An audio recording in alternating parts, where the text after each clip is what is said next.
It's a wonderful morning to you from here in Addis Ababa, where we are attending the 37th conference of the AU. And you know, everything is so beautiful here. It's wonderful to be here. However, there are a few problems that we've encountered. So first of all, let's tell you one of the problems that we encountered. We're trying to get an Africa that is saying part of the AU theme is to make it easier to move around the African continent. But coming here was so difficult. Getting into the country was even more difficult. We spent 4 hours at the airport trying to clear our papers, paying what was called a visa fee of $150. I don't think that facilitates easy movement of Africans, especially for Africans that don't have money. Then the second issue is the issue of the country. We're a family of African states that are trying to come together as one so that we can begin to deal with our problems at conferences like this. But 6 African countries are not there.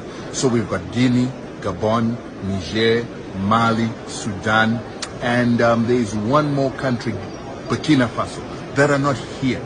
These are part of the African nation, part of the body of the African nation that have actually began to fight the continuation of colonialism in French colonies to free themselves. We believe that those are fights for independence, but they've been suspended because of allegedly undertaking coups.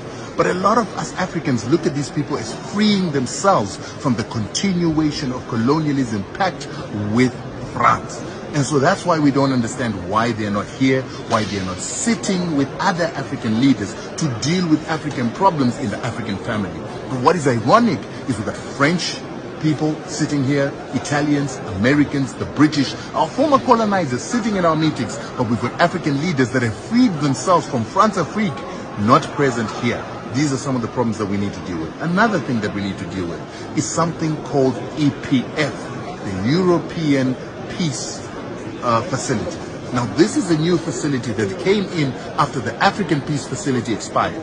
With the African Peace Facility, the Europeans would give money to African countries so that African countries would be able to train their soldiers to fight terrorism and to continue to facilitate peace in Africa. Now, European countries will be able to take money directly to individual African countries so that they can train their armies and even give them weapons. They can also give non-governmental organizations and institutions funding to get our weapons to fight on the African continent. Now my question is, how do we know that those funds will be used to fight terrorism only, or they will not be used by, say, France, America, or any other of those countries, given to their chosen countries to fight other African countries and to cause an arms race in Africa?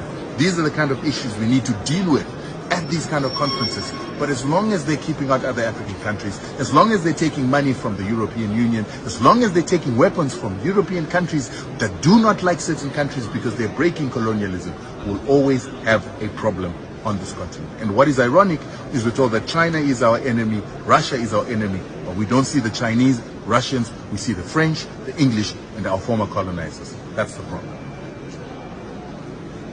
That's okay.